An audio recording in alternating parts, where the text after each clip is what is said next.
Look who's back.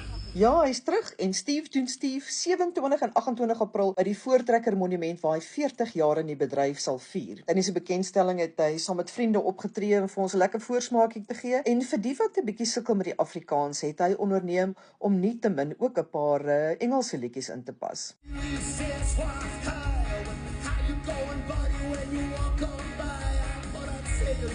Hy het ook sy toekenning ontvang vir 100 000 volgelinge op YouTube. Lekker man.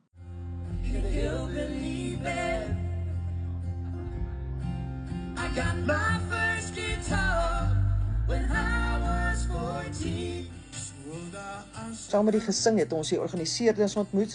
Die boys van Tukas het daar tot nou back in town, lekker foto's van hulle.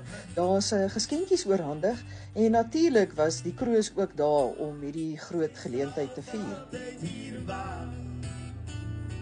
Ek voel nie keer is jy die een wat laaste lag.